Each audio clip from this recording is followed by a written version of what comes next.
안녕하세요. 강희원입니다. 오늘 보내드린 헤르노트 말씀을 가지고 설교를 해보려고 합니다. 특별히 오늘은 인간을 찾는 하나님이라고 하는 제목으로 말씀 전하도록 하겠습니다.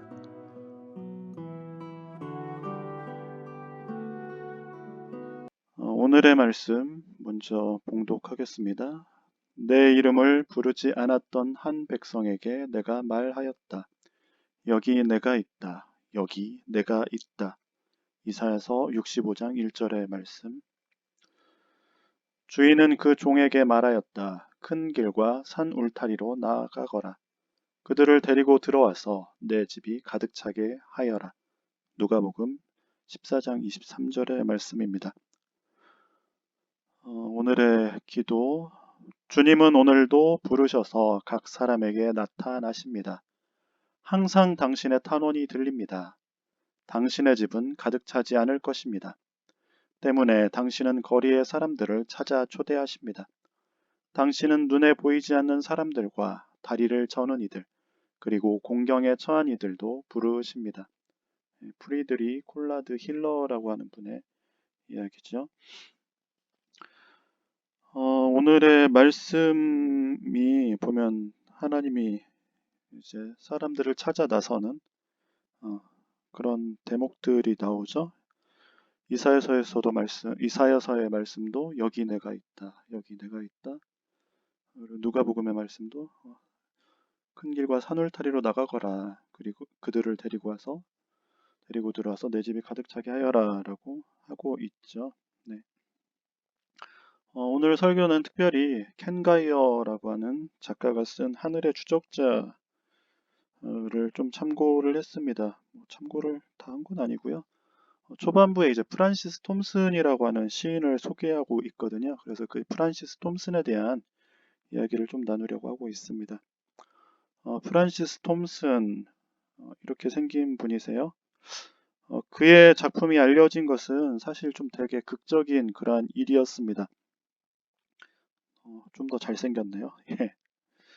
1887년 19세기 말이죠. 2월 어느 문학 잡지사에 카톨릭 잡지사에 한 원고 뭉치가 배달이 됩니다.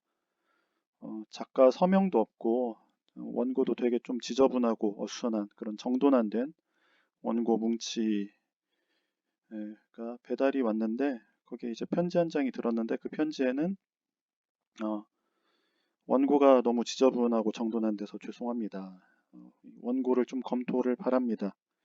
원고가 지저분한 것은 제가 지저분한 사람이 아니라 이 원고가 쓰여진 장소와 환경 때문에 그런 것입니다. 라고만 쓰여져 있었습니다. 주소도 없고요. 이제 사서함 주소만 이렇게 있는 상태로 이런 원고가 온 거죠. 잡지사의 편집장은 잠깐 원고를 보다가 이제 또 다른 편집해야 될 글들이 많아서 원고를 이제 자기 책상 서랍에 넣어둔 후에 이제 원고에 대해서는 잠깐 잊었다가 한참 후에 우연히 다시 그 원고가 생각나면서 다시 꺼내서 읽게 됩니다. 그런데 그 가운데 시 한 편이 대단히 감동적이었죠. 그래서 이 작품을 좀 발표를 했으면 좋겠는데 뭐 작가의 이름도 주소도 알 수가 없어서 작품을 잡지에 실으면 다시 연락이 오겠지 하는 생각으로 이 작품을 잡지에 이제 게재를 해주지요. 작품이 그렇게 해서 발표가 됩니다. 시가 잡지에 실린 후에 어느 약국 주소로 작가가 편지를 보내옵니다. 그래서 편집장은 그 약국을 찾아가서 편지를 보낸 작가에 대해서 그 약국의 약사에게 묻는데 약사가 말하기를 시인은 그 편지를 보낸 사람은 사실 노숙자였고 또 그 밀린 아편값을 갚기 위해서 성냥을 팔고 다니는 성냥팔이 시인이라고 합니다. 19세기 말이니까 당시 이제 미국 이런 데서는 약국에서 그 아편 팅크라고 해서 아편을 팔아요. 또 19세기 말이 뭐 이제 아편 전쟁 일어나고 한 그런 시대지 않습니까? 어, 약사에게 이 편집장은 작가가 사무실로 찾아오도록 이렇게 초청장 메모를 남기고 얼마 후에 한 노숙자가 이 편집장의 사무실에 나타나는데 그가 바로 프란시스 톰슨이었습니다.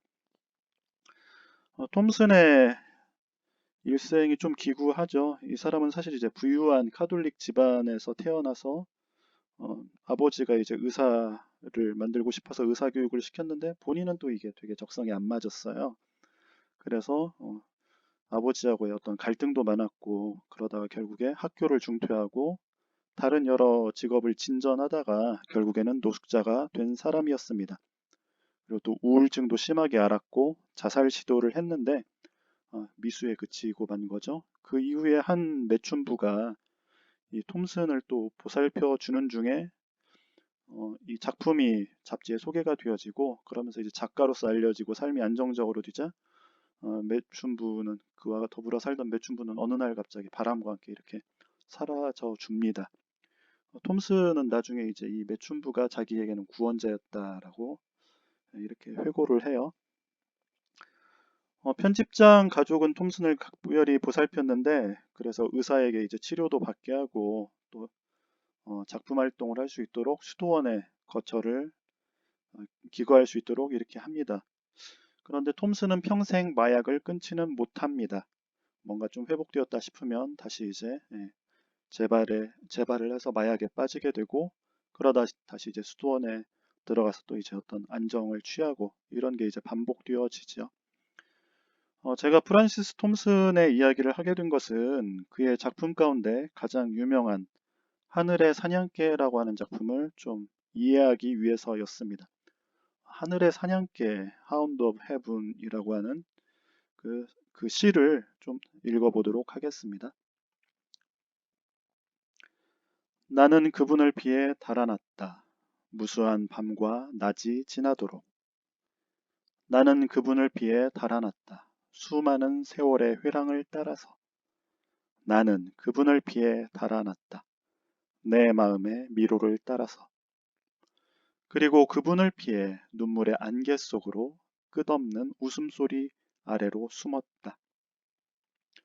거칠 것 없는 희망의 가로수길을 달리다가 그 강인한 발걸음에 걸려들어 바닷물을 공포의 거대한 어둠 속으로 곤두박질 쳤다.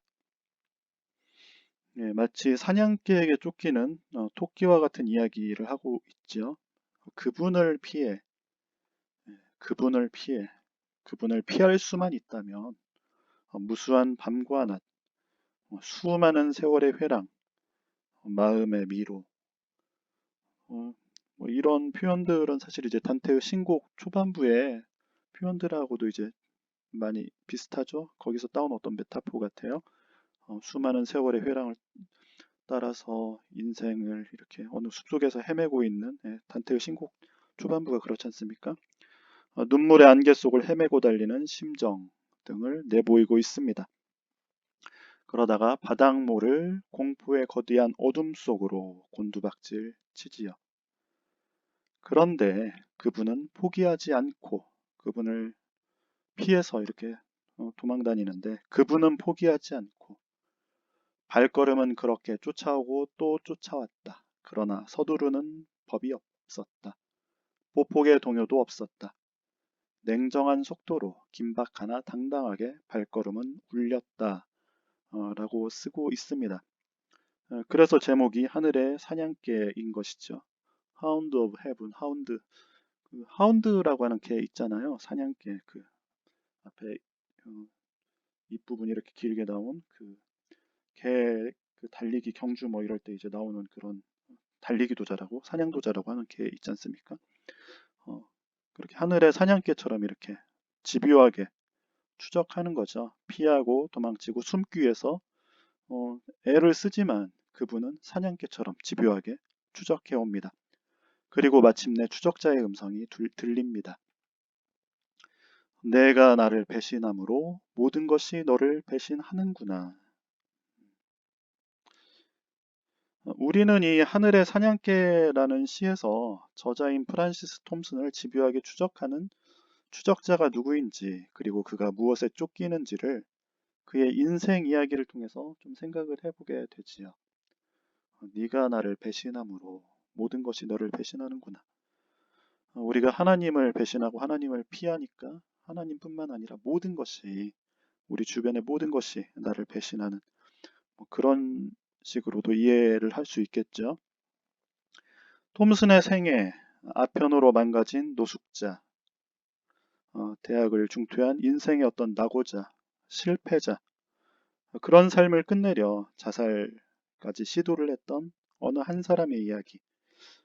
그러했던 그가 대체 무엇에 그렇게 쫓겼던 것일까요? 그를 집요하게 추적하는 추적자는 대체 어떠한 분이셨을까요? 그리고 하늘의 사냥개는 프란시스 톰슨에게 대체 무엇을 또 원했던 것일까요? 톰슨은 추적자에게서 무엇이 과연 두려워했던 것인지, 왜 그래서 잡히지 않으려고 이렇게 길을 쓰고 도망을 쳤던 것인지요. 이 시는 상당히 깁니다. 그 인터넷에 이 시를 낭송한 낭송 파일이 원어로, 영어로 낭송한 낭송 파일이 있는데, 그 낭송한 파일 같은 경우에 7분 58초, 거의 8분 가까이 되지요. 그 길고 긴 시의 내용은 추적자와 도망자의 이야기가 반복해서 이렇게 나오는 것이죠. 추적자의 의도는 시의 말미에서 비로소 나타납니다. 그 부분 또 볼까요? 나 아니면, 오직 나 아니면 비천한 너를 누가 사랑해 주겠느냐. 내가 네게서 너의 모든 것을 취함은 너를 해롭게 하려 함이 아니요 다만 내가 그 모든 것을 내 품 안에서 찾도록 하려 함이었다. 오늘 그 헤르노트 기도서의 말씀은, 이사야서와 누가복음의 말씀은 인간을 찾는 하나님에 대한 이야기를 하고 있습니다. 특별히 누가복음은 누가복음 19장을 보면 잃어버린 것들에 대한 하나님의 추적이 나타나지요. 잃어버린 양, 그 양을 찾도록 찾는 하나님, 또 잃어버린 동전, 동전을 밤새 불을 켜고 찾는 어느 여인의 이야기, 또 잃어버린 아들, 집 나간 아들을 애달아 하는 아버지의 그런 이야기가 나오지요. 인간은 사실 종교성을 지니고 있어서 인간은 신을 찾지 않습니까? 신을 찾고 또 찾습니다. 그러나 한편으론 인간은 인간을 찾는 신을 피하고 도망치기도 합니다. 신을 찾는 것 같지만 진정한 신, 참 하나님을 피하고 도망할 때도 있습니다. 종교의 이름으로, 신앙의 이름으로 신을 도피하고 신에게서 도망쳐서 결코 자신을 찾는, 자신을 찾고 또 찾는 그런 신을 외면하고 거부하기도 하지요. 프란시스 톰슨이 피하고 도망쳤던 신, 사냥개, 그 신을 비로소 마주대했던 삶의 용기라고 하는 것은, 그래서 결국 그 신을, 나를 찾는 신을 결국 만났다라고 하는 것은 톰슨에게 있어서 제가 생각하기에는 결국에 그가 작가로서 시를 쓴 것이 아닌가, 시가 아니었는가, 시인으로서 글을 쓰는 존재인 자신을 받아들인 것은 아닐까라고 생각을 해봅니다. 노숙자가 되고 또 아편 중독자가 되었어도 글쓰기를 하지 않을 수가 없었고, 지저분한 원고를 기고하지 않을 수 없었던 그러한 모든 톰슨의 태도가 신의 추격이 아니었는가 생각해 보지요. 우리를 찾으시는 분은 우리의 이름을 아십니다. 우리의 이름을 부르시는 분이시지요.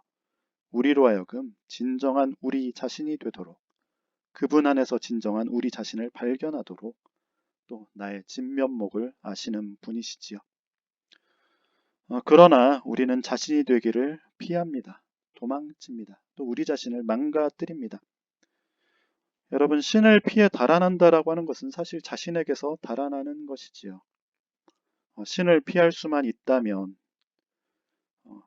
자신을 혐오하기도 하고 자신을 파멸시키는 충동이 우리에게는 늘 따라다닙니다.